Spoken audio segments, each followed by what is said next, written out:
Thank you very much, Rahul, and thanks you again for the wonderful start to Scrum Gathering India. Now, I was trying to have a presentation this morning, and then I thought that there will be a lot of presentations that we're hearing. So why don't we do something which is more fun? Still, it tries to answer some of your queries. Okay, so we are going to play a few games as we discover how we need to treat our path when we are talking about enterprise agility. Okay, here's a first question or a trivia question for you. When Ken and Jeff started out working with Scrum, and those of you who have gone through Agile Atlas and Scrum Guide, what is the maximum team size that Scrum says? 8, 7, 10. Okay, let's go to the expert, Bob. Absolutely. Okay, so we are talking about small, cohesive teams working together to produce something every sprint, have a potentially shippable delivery every sprint, right? But when we talk about places like India, and we were talking about cultural differences, right? One of the main differences is the numbers are huge. What is the population of India? Come on, guys. This you should have 1.21 billion as we count now. Okay. How many software companies are in India? Equal. Close to 100,000 at least, if I know that well. And what is the average size of a large-sized IT organization in India? Let's talk about TCS. Anybody remembers their numbers? 200,000. Okay. So yes, Scrum, but on the other hand, Scrum says we are talking about small, cohesive teams. So that means if we want to use Scrum across the enterprise, will the vanilla form work? Will vanilla Scrum work? I don't call it vanilla Scrum, I call it the Scrum. Okay. So that means there is a need to scale up the practices, scale up the way we work, okay, while still talking about the agile principles. So anybody remembers those 12 agile principles? Who remembers the agile manifesto here? Who can tell me the complete agile manifesto? Our coach there, Parul is there at the end. She definitely remembers. Who else? Who remembers the agile manifesto? Only 2 out of 300 odd people who are present here. Maybe, okay, few of them. Now, if we know Agile Manifesto is the Gita, Bible, Quran, Jinda, Vista, so that is the foundation of why we are here. Do we agree? Right? And when we talk about Agile, we talk about change. We talk about a new way to work. Do we? So first let me test how ready you are for that change. And for that, I need to divide this whole group into few teams. Okay? I know it's early morning, so a bit of exercise also for you guys. So we are going to divide ourselves into 25 different teams. Okay? There are about 250 or 280 odd people here. So around 10 to 12 team members in each team. Okay, are we ready? How do you go about it? How do you divide yourself into a team? Any ideas? Pardon? Numbers, that's the old military drill, right? 1, 2, 1, 2, 1, 2, let's march. No. Anything else from that side? Tables, okay. You don't want to move, right? That's the part. So yes, I have to make you move. So first, let's stand up from our seats, quickly. That's better. That's better. That's better. Okay, perfect. So now we are going to divide ourselves into 25 different teams. Okay. And a few rules before I ask you to divide. So while we divide this, we are not going to have any noise in this room. Absolute pin drop silence. So nobody can speak while we divide. Okay? Any other ways we can do? So now we cannot speak numbers or anything else. What do we do? Come on, guys. Okay, gestures, right? So no hand gestures, please. No hand gestures, no body language. Okay, come here, I can do that. No. Okay? Start using corners. Okay. So I had, in one of the organizations, I had seen a slide which was, if you are are you a mouse in a corner? Or are you a lion at the center? So we cannot be in the corner also. Okay, so I'm going to give you one technique that we are going to use. Some of you might have already done that, but this is a bigger group. So we are going to exchange and compare our shoes to divide ourselves into 25 different teams. So I'm expecting with each shoe number, there will be 2 teams. Okay? The time you get for this exercise is 2.5 minutes, precisely. Okay? Exchange and compare shoes and divide yourself by the shoe size into 25 different teams. Absolutely no noise, absolute pin drop silence, and no hand gestures, no body gestures. And just to make it that much more difficult, I would also say we also cannot write anything. Okay? No writing, no hand gestures, no sounds. You have got 2.5 minutes when I say start to exchange and compare shoes and be into 25 teams. Ready? Are we ready? I don't hear it. I don't hear it. Okay, let's try this. Start.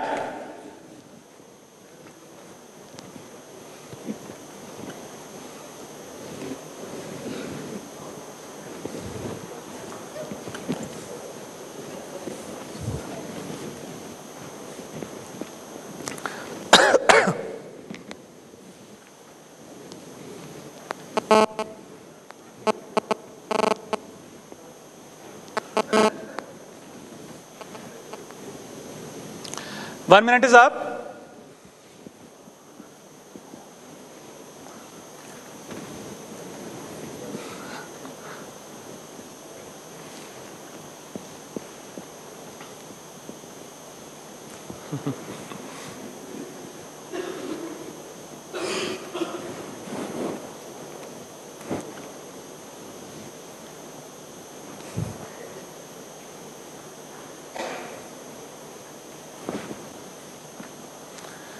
"90 seconds up. 1 more minute to go.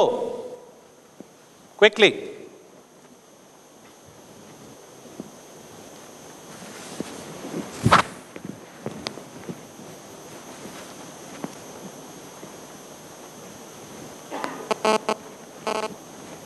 "30 more seconds. Do we have 25 teams?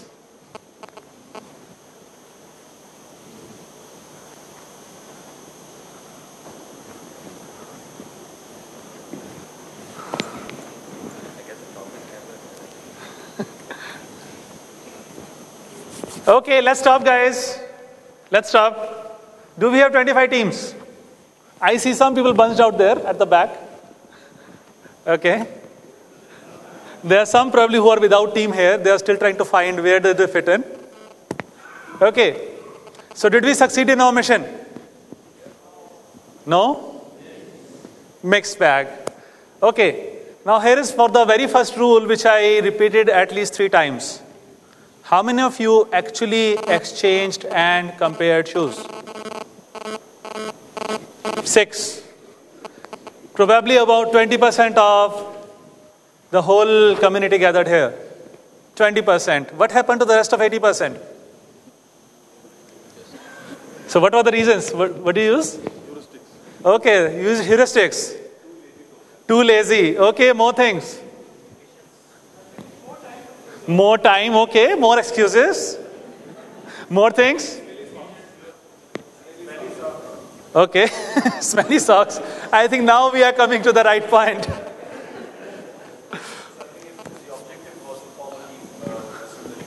So how shall I achieve it, right? But we also set up a certain rule. What was that? We need to exchange and compare shoes. Relativeness, okay, yes. But here is my question to you. Okay? When somebody talks about a very simple thing that you probably do every month when you go to a shoe shop. When you go to a shoe cobbler or to pick up a shoe, how many shoe pairs do you try? At least few. And how do you know they are absolutely brand new? They have not been tried by anyone else. You don't know that, right? But because we are in this setting, this environment, we resist that. I will find all the excuses possible. This is not for me, this is for my neighbor. Okay? When you talk about change management, when you talk about the big change this agile way of working brings to you, this is one of your first start points. Are we ready for change? Or have we created silos in our mind that yes, we cannot change. This I cannot do. Maybe the other team can do it. I am working on software maintenance, so other team can do it. I am working on customer side project, so I cannot do it. My customers are not willing to work with us, so I cannot do it.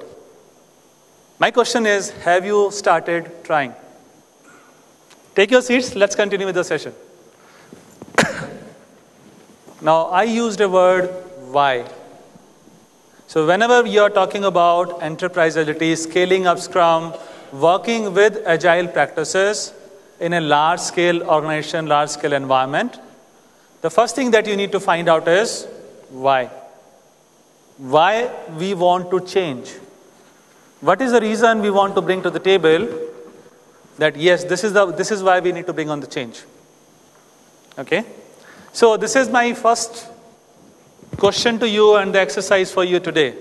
Okay? Think about your company's environment. Okay?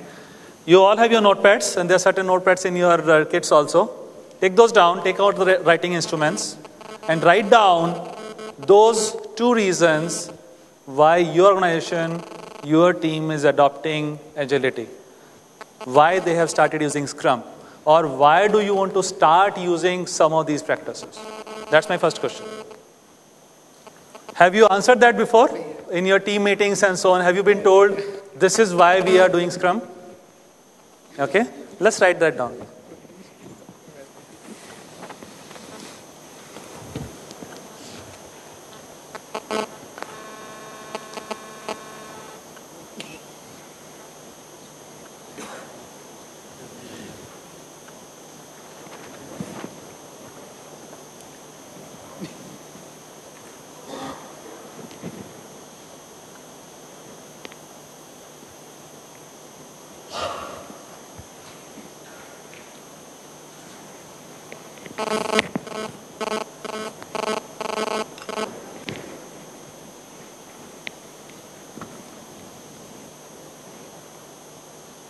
Done? That should be easy, right? Okay. Now let me go to the next part, which is a bit more tougher. Okay. Now, as coaches, for example, I remember Parul and having some chit-chat few years back, and with Tushar also. What do we want to achieve if we are using Agile? So what are our targets? What improvements do we target when we want to start using either Scrum or any of the other Agile methods? Okay. Why probably would answer things like flexibility? Would answer things like collaboration? Okay. I want a better or a faster deliveries. Have you written you have written those? Faster deliveries and so on. Okay. But with your company stand-ups, in your town halls, in your team meetings, have you ever discussed what business value do you want to achieve when you start using some of these practices? Have you discussed those? Do you know what kind of targets your team should achieve because we want to bring about this change? Yes, collaboration is a trait that as a team we need to build. But what is the end result? Why do we expect more collaboration from the teams? Why do we expect better communication? What do we achieve? So again, couple of lines, write down what do you want to achieve. So typically here your numbers will come out. Some want to achieve 10% more efficiency. Some may want to achieve 5% reduction in time to market, and so on. Now, these are not the examples that you might want to take, but these could be some of your pointers. So what is the business value organization wants to derive from using agile methods. So how many of you know about it? Those targets, those percentages, those matrices, those achieve things that you want to achieve. No? Nobody knows it? Or do you know it? Write those down. In case you think you know it, please write those down. Why I'm going to ask these questions to you, because see, one part of when you talk about coaching is not only about being a guru and telling, okay, you do this, you do this, you do this, and you will succeed. What I want you to do is to introspect as a team, as an organization, and find out what better we can do. Okay? Because that is more important than hiring a guru to say, okay, do 1, 2, 3, 4, 5, and you are good to go. No. As a team, because also Jürgen talked about thinking as a team, working together and finding out what works. So we are trying to find out what works here. Okay? So have you listed down those targets? What do we want to achieve? Yes or no? Good. So now I go to the third W, which is when. When should you start using agile practices and Scrum? Is there any, like in India, right? We have those muhurats, right? The auspicious time when you can start certain activity. So when we talk about our work life, do we also have some of those auspicious moments when we want to start using agile methods? Any answers? When you should start? Pardon? Yesterday? Okay, perfect. More answers to that. When should you start using some of these practices? Yesterday was one answer, but maybe not very convincing. Yes, please? When it actually starts adding value to the business. Okay.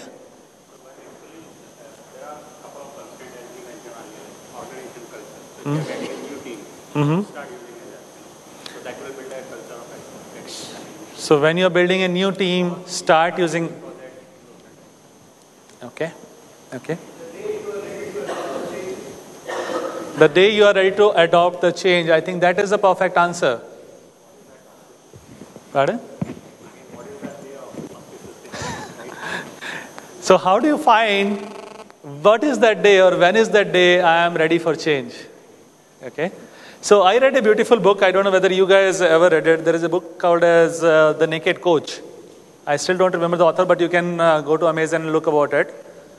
There is a book called as The Naked Coach. And on the very first page, the author says only one thing. When is the right time to change? Now. The right time to change is now. Not when you go back to office on Monday. Not when you go back to office on maybe next month, because we have a release coming up, we have something else coming up. If you want to make the change is now. Yes, please.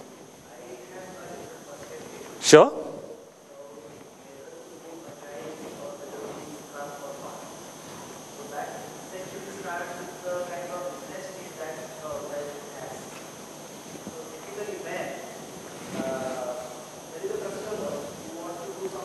Mm-hmm.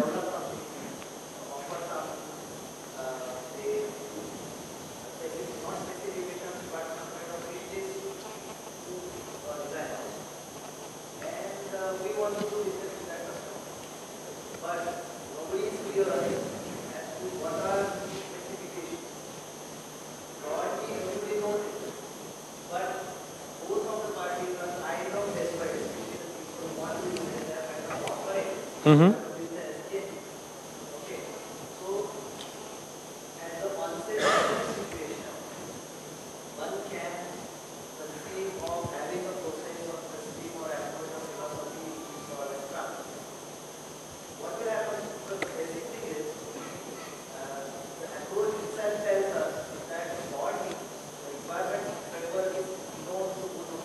Mm-hmm.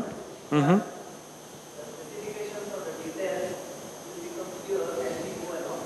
Okay.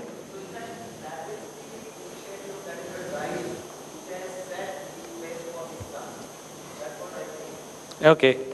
So when I talked about when to start this change, okay, to start Scrum, yes, we might have a date because now the requirements changes happening, or we have a new release coming up. I've got a new team, all that you heard.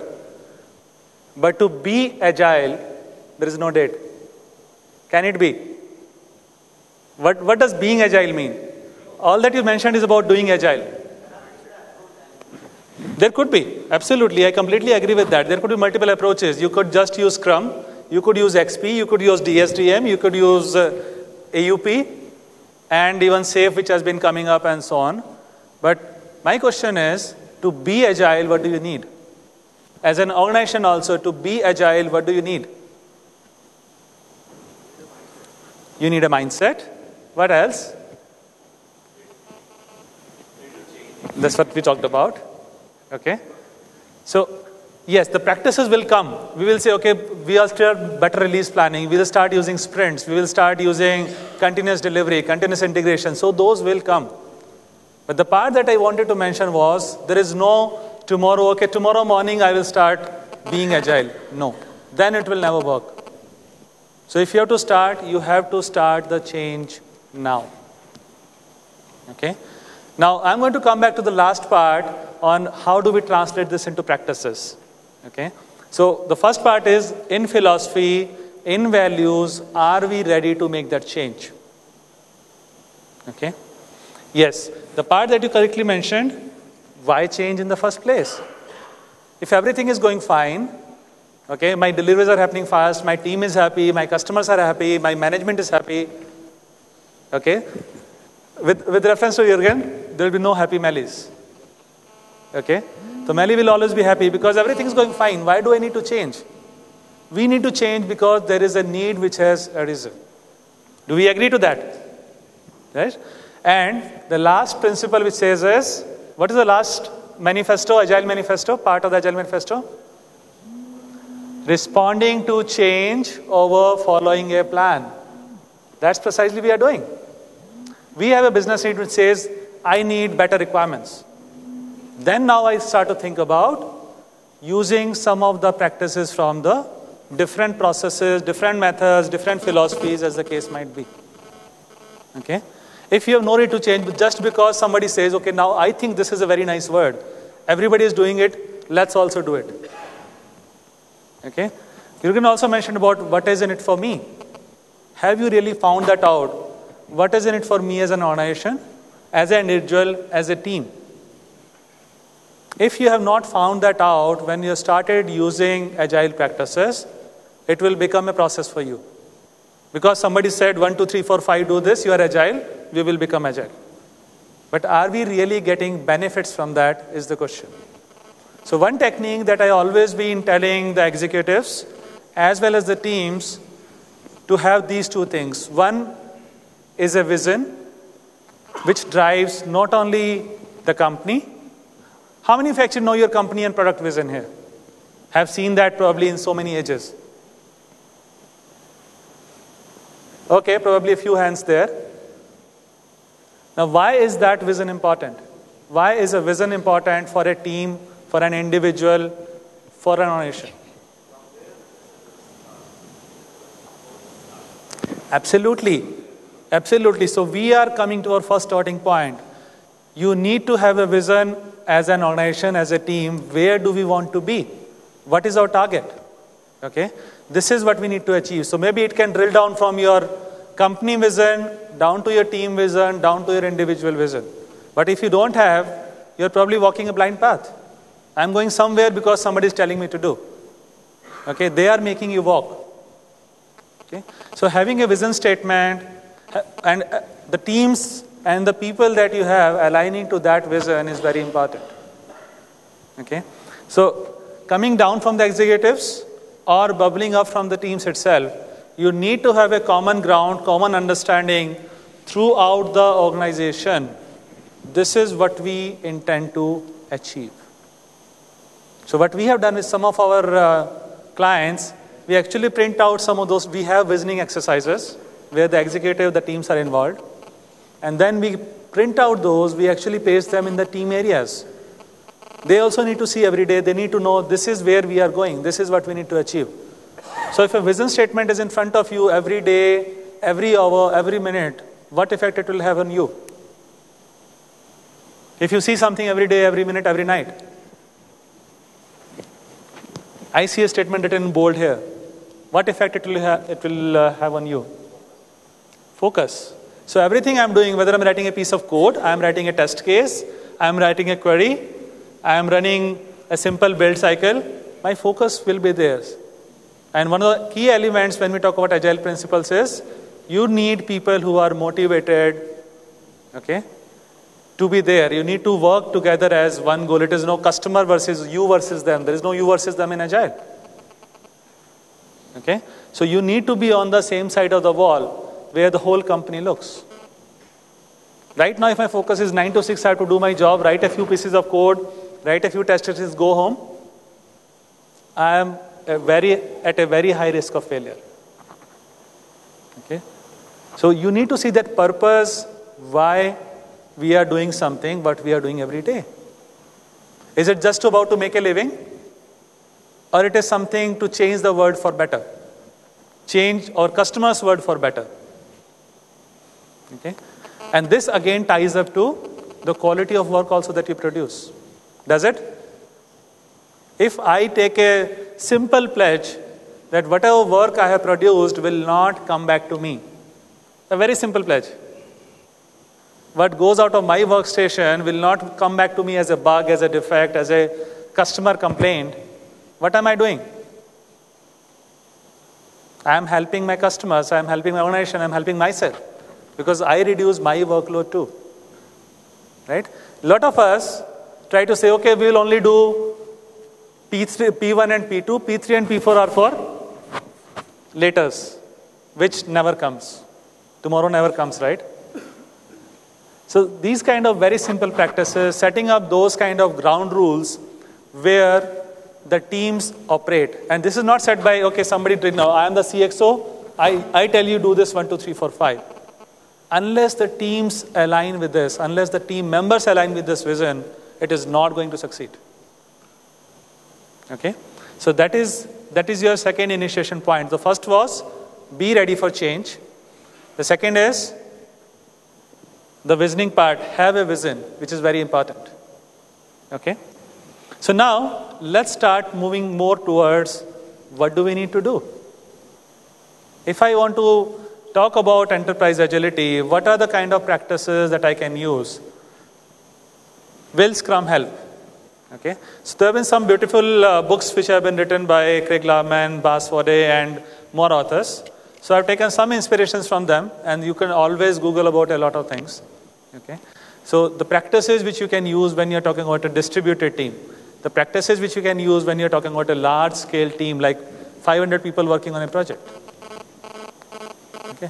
Why I don't want to say out those practices is, every team will have a different way of working, different things to find. Do you agree? Right? If I tell you, okay, you should have a visioning exercise, you should have a product owners council, you should have a steering committee. I can say you all those things. But then some of you will take those notes, let's go home. Okay, that guy said, let's have a visioning exercise. No. One of the important aspects of agility again is, it's the teams which decide what they want to do. The self-managed teams. Do we agree? Right? So the next step would be to create those self-managed teams. And how do you create those? Can I just bundle 7 people together, give them the powers, okay, you are self-managed. Can we do that? Yes or no? So how do you do that? Let me ask you a question. They require support. Support from whom? Top management? Only? All the time? Absolutely. It is not always, okay, if you tell me, be self-managed, I will be self-managed. Right? Unless it comes from within, whatever powers you are given, you will never be able to get those. Right? So, being a self-managed team also works at multiple levels. It might mean, yes, the executive giving the right kind of message to the team members, this is what we need to do together. Having a common goal that I said in the previous part. Okay. Second, having those kind of team exercises, people working together, let's say even the executives, business analysts, sales teams, marketing teams, they're all working together. We need to work together to give something to the customer. Do we really do that? Even though we are using Agile, my sales guy is sitting in US somewhere, my marketing guy is somewhere else, my executive somewhere else. Okay. Can you bring this all together? Maybe obviously not in longer cycles or longer bursts, but at least when you're having your planning meetings, when you're talking about your release planning cycles, can these guys be in the same video call, if not in the same room? Okay. Are you providing them the space to interact? Right now, even though we say we are Agile, we are using Scrum, we don't create that environment for the teams to be self-managed. Let's talk about some of my time in the biggest IT organization in India. So even though we started using Agile, we have been working with it. But when it came to teams, okay, everything was being directed by product management, which was sitting 9,000 miles away. And they were available only once in a week over a phone call on a Friday evening. So what happens? If you're just over a phone call Friday evening, nothing happens, basically. So I'm still on my own. I'm still trying to swim in the muddy waters and trying to find my way out. Right? So you need to create that environment which works. It might mean you create team rooms. It might mean you need to invest into video calling equipment. It might mean you need to invest into the personal training, talent development, where the managers, the executives, the team members are working together. They are not hierarchies that you create. Dissolving some of those hierarchies. Yes, I know it is not easier. Because in India, where we are a very high PDI society, okay, after 5 years, what I want to be? Who wants to be a manager after 5 years? Who is not a manager here? Come on, raise your hands. Absolutely, I don't even need to ask that question. Everybody wants, because a manager's position is seen that of an authority, right? And everybody loves authority, so we want to go there. So getting out of that mindset, working more, yes, you can still be managing teams. We are not saying that. But are you really providing that space for your team to take the decisions to grow? So being a hands-off manager, as I call it, again, somebody might be using a different word, but I just call that hands-off manager. Okay? Are you really getting, so there could be some kind of behavior cultural training which might be required. There could be some kind of inspiration from the executive which might be required. There can be some kind of initiatives from the team which might be required. Okay? So that becomes our third step. Creating the environment to identify self-managed teams. Okay? I'm not saying just create self-managed teams here. You need to have the right environment in place for the self-managed teams to flourish. Okay? Because we have lack of time, I'll probably go to the last particular practice that I have been using. Again, this is just an advice, so I'm finally introducing one practice that I've been using. So we talk about Scrum. We talk about the very important role that we have in Scrum. The Scrum Master's role. How many of you are Scrum Masters here? Almost half, or maybe more than half the audience. Okay, so let me give you a quick trivia quiz. What is the role of a Scrum Master? A facilitator? Remove impediments? More things? A coach? A mentor? More things? Pardon? A servant leader? Okay, so when we need a Scrum Master at the team level to help us through those impediments, to work with the team, to be with the team, why shouldn't we have an organizational Scrum Master? So what will this guy do? So you need to have that one person who is your servant leader, who is going to help you remove your impediments while you grow towards being more agile. Okay? While you become better at being self-managing. While you get better at requirements. while you get better at communication, collaboration. We are not saying that it could be a position that you create. Okay, now I'm creating a new hierarchical position, organizational Scrum Master. No. What I'm plainly saying is you need to have a person or a team of people who are facilitating this change. Okay? Not in terms of steering or driving it through, but helping the teams get up from the ground. Okay? Helping the teams with the right support at the right moment when they need it. Okay? Some organizations call it the steering committee.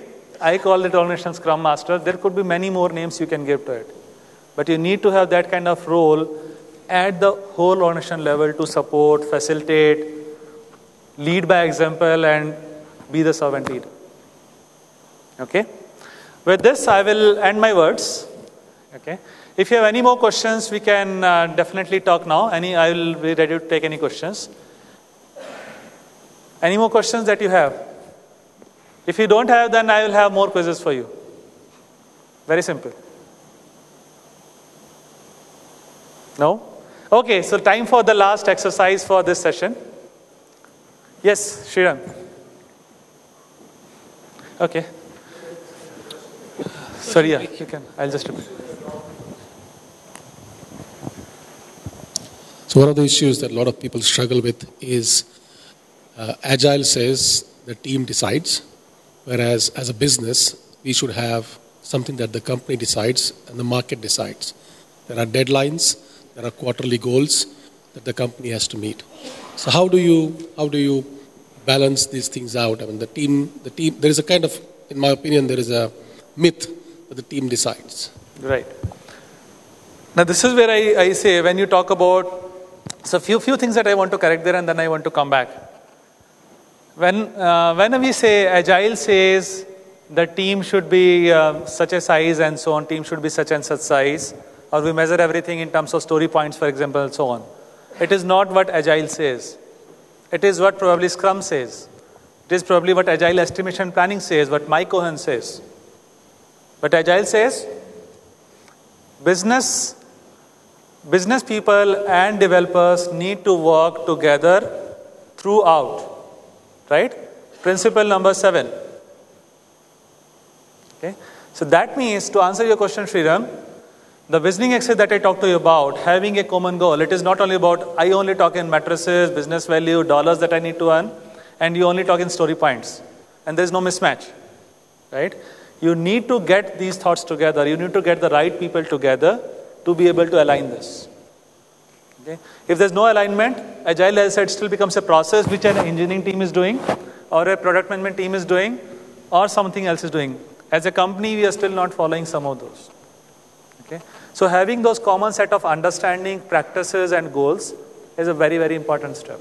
Yes, you might be having some different way of working within your team, but at an organization level, this is what we need to achieve. This is where we need to be. This is the common jargon that we need to use so that everybody understands each other. So defining that common language is very essential. Because everybody who comes to probably this room will have a different understanding of Agile and Scrum. Somebody goes to a CSM class has a different understanding. Somebody goes to probably a PSM, goes and studies PSM and others has a different understanding. So you need to develop that common understanding, common vocabulary. Okay? We want to be Agile, and these are the things that we want to use. Okay? So one last practice that we have used is what I call as the process definition workshop. So I still call it process because yes, we know these are the principles we'll work with. But specifically for my team, my project, what is the set of processes or what is the set of processes to work for? It could be purely Scrum. It could be we take something from Scrum, DSDM and devise something. We just don't call it Scrum. Okay? So identifying that part and having those kind of workshops with the team is also another important step. Okay? More questions? Thank you. Sorry, let me come there.